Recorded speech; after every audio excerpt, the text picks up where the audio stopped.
Randall Connolly, the CEO of ADM Energy, following news that ADM's subsidiary, Vega Oil and Gas, has farmed out 45% of its 70% working interest in the Altoona lease to a consortium of private investors for $750,000 cash investment. Well, thank you very much for your time. Randy, how are you? I'm well, Mark. Good to be with you. Yeah, good to be speaking, learning a bit more about what this transaction's all about, and indeed the project. But first of all, I mean, from reading the news, you've described this this development as a cornerstone for rebuilding ADM. So could you perhaps just elaborate on why this project is pivotal and how it fits into the broader vision for the company? Well, I think for several reasons. One, when you take a look at the economics of nearby wells that have been drilled and completed in recent years, the potential return on investment, the opportunity for a small company like ADM to get into an opportunity where we can drill and complete wells, bring them to production for less than $500,000 a well, and realize the types of return potential here. Shallow, low geological risk, relatively easy to operate. It just has everything I think a small company needs really to get traction. And so, but secondly to that, I would say this project fits a theme. I have a little bit of a view about where the U.S. Onshore oil and gas business is going. I think we've hit peak shale in the United States. I think the shale plays are largely mature. There's certainly not a lot of opportunity there for a small company. One of my big themes for where the industry's going is really, we've all heard of enhanced oil recovery, but I think technologically enhanced oil recovery is really going to be a big push for the U.S. industry over the next decade or so. And this asset fits right into that theme. Okay, well, let's have a look at the asset then. So this is this sort of sets the scene effectively as where you are on a pretty zoomed out scale there. But you mentioned about neighbours. That's Chevron, isn't it? So I mean, what specific geological factors make you confident in Altoona's potential, mirroring maybe Chevron's success? Well, there's a couple of things to note here. Historically, of course, the yellow box you see on the screen there is a rough outline of the Altoona lease, with indicators showing wells that were drilled there historically. Most of the wells that were drilled on this property were drilled in the early part of the 20th century, pre-World War II. And this lease has, in fact, produced about 1 million barrels since that time. From sands roughly in the 12 to 1,400 foot range, very, very shallow. In fact, there is only one wellbore penetration below 1,400 feet. Now, what's significant is if you look at the wells that surround us, I don't have my little Chevron logo on here, but Chevron is to the south and to the west of us. They've produced basically from the same sands. About 5 years ago, they went in and they drilled 2 wells, the 38AR and the 38R, to about 2,000 feet to test a new and historically underexploited sand at that interval. The results they've had have been remarkable. As you can see on this map, the initial production rate on these 2 wells was 90 and 150 barrels a day, respectively, which for a 2,000 foot well is remarkable. And for a well that probably cost them, we believe we could drill it less than $500,000. I suspect they probably could as well. Okay. And this slide here, then, what's the significance of this? It looks quite technical. Well, this is that is a section of a graph. There's only been one well on the Altoona lease, the SP1, that was drilled deeper than 2,000 feet. Now, the group that drilled that was actually the last well drilled on the property. The group that did that, unfortunately for them,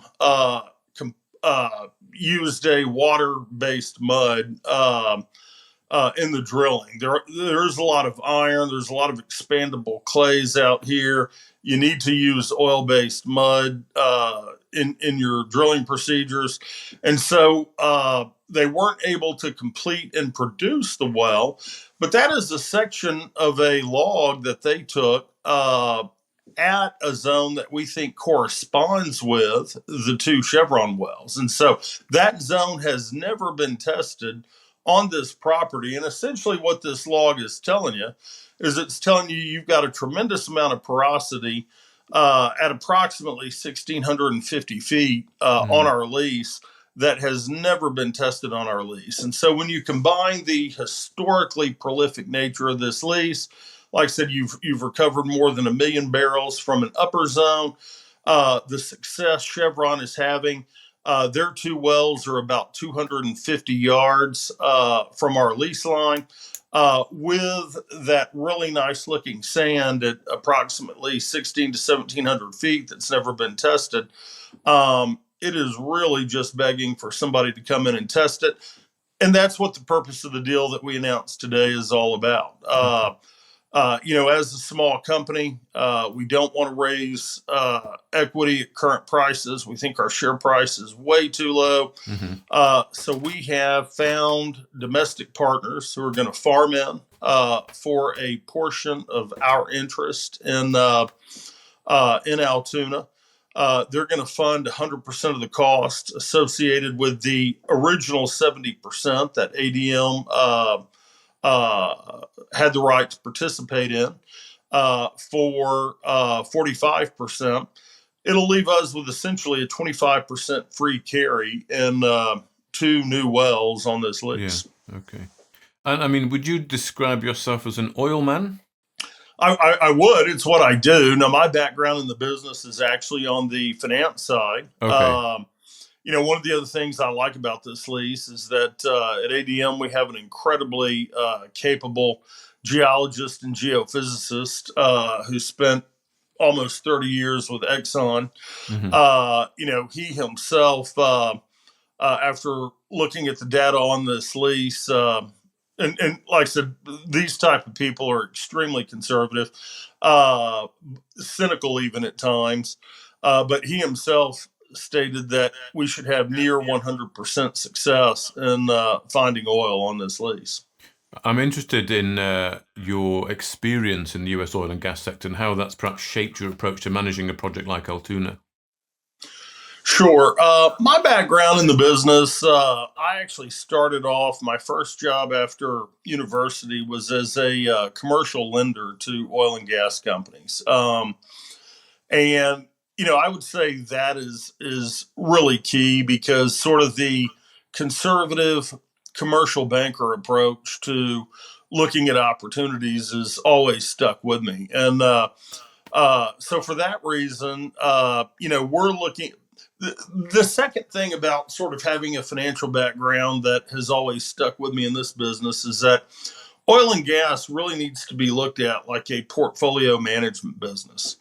Not too different from if you were managing a portfolio of shares or rental properties or whatever.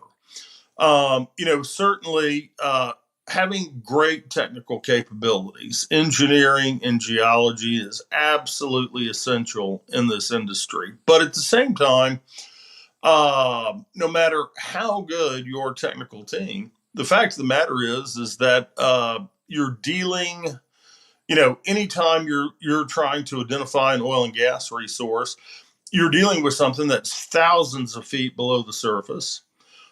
We have seismic. You can have information from nearby wells, but until you get down to your target depth, no one can be absolutely certain what you're going to find. And so for that reason, there is always some uncertainty in the business people do need to be aware of. But, what you try to do is you try to eliminate as many risks as possible. One, by having good geologists and technical people look at the data, analyze the data. Secondly, good engineers to execute the project, the drilling. It's probably not as high as it used to be, but many, many years ago, Exxon took a look at wells drilled worldwide and determined that, there's a percentage of wells, at the time it was in the 10% range. I suspect it's much lower now. But there's a certain number of wells worldwide that are lost every year because of poor execution. And, Mm, that's a risk you want to try to control. mm. As I mentioned earlier, the guys out here before us used a water-based mud. They probably didn't avail themselves of local experts, and it cost them a well. We're not going to let things like that happen to us. Well, you mentioned earlier about maybe needing about 500,000 to get into production. I mean, how economical could these wells be? What's the return looking like? Well, first, if you look at the two Chevron wells as kind of a starting point, Mm, what you'll see, one of the nice things about U.S. oil and gas is that all companies operating in a particular state are required to report their production to the state. So we have a good idea. We know exactly what those wells produced through the end okay. of February 2025, which is approximately 59 months from first production for both of those wells, or they've both been producing for about 5 years. Over that period, they've produced approximately 214,000 barrels combined. One of them's produced about 120 plus thousand, the other a little over 80. And so if you think about that, 200,000 barrels for two wells over a 5 year period. One of the nice things about oil in California is it's priced like West Texas Intermediate. Sometimes a slight premium, sometimes a slight discount. But if you just assume an average $60 a barrel on 200,000 barrels over 5 years, you're looking at about $12 million in revenue. If Wow. you weigh that against, as I mentioned, we expect to spend about $1 million drilling and deepening and or deepening two wells on the Altoona lease. And so the opportunity to take a shot to see a 12x return over 5 years. Now, here's the thing. Okay. We won't know until we get down there what kind of production potential we've got. We think for certain structural reasons, our locations compare favorably to Chevron. On the other hand, their wells are closer to their steam injection infrastructure, which is an advantage for those wells. But even at half that, I mean, even if I say even if we're able to drill two wells that perform half as good as the Chevron wells, you're still looking at an opportunity for the project partners to realize a 6x Okay. on their investment over a 5 year period with another decade or so of production out in front of these wells. And so we think this is extraordinary return potential. What we're really excited about, it is a small lease, but if we have success on these first two wells, we've got another 10 locations to take advantage of over the next couple of years.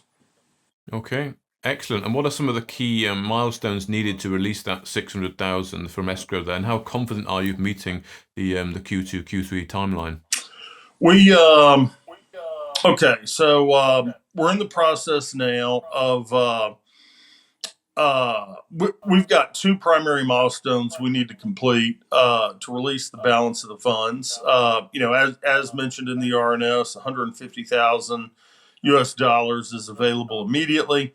We will put that to work doing a number of things. One, we've got to complete a study required by the state regulators having to do with injection of produced water back into the ground. That is a fairly easy study to complete. In fact, we've already started it. It's updated through kind of mid last year. We've got a little bit of work to do there that will probably take from the time we submit it to the state anywhere between 2 and possibly 6 weeks to get back and get approval. Then at that point, we will have a little bit of permitting to do. These are very standard permits. We wouldn't expect the permitting process for the two new wells to take more than approximately 8 weeks from the time we submit them.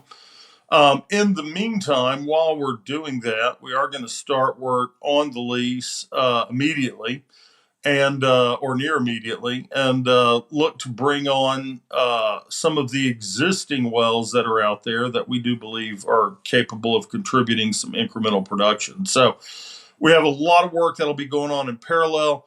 It is a personal mission of mine to get these two wells drilled in the third quarter. We will be adding some production before then, even while we're doing some permitting and necessary studies.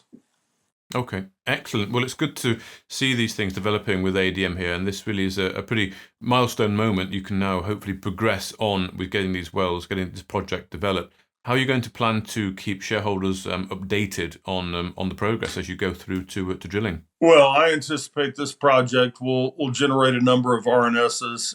As we complete the UIC study, we'll update the market. Same with permitting, initiation of production, as well as monthly sales as we get into production. So I think between now and the spud, this will create quite a bit of news flow. And then, of course, the big event will be the drilling of these two wells, in which we have a 25% carried working interest. And so it's all upside, we believe, for the company, and we look forward to updating the market in due course. Excellent. Well, thank you very much for your time today, Randall Connolly, the CEO of ADM Energy. Very good. Thanks, Mark. If you enjoyed this interview, then give us a thumbs up, a like, or a retweet. Subscribe to us on YouTube or follow us on Twitter, and hit that notification bell to be the first to know when we release new content. There's loads of great content on our website too, across all our programs at StockBoxMedia.com. Thank you for watching.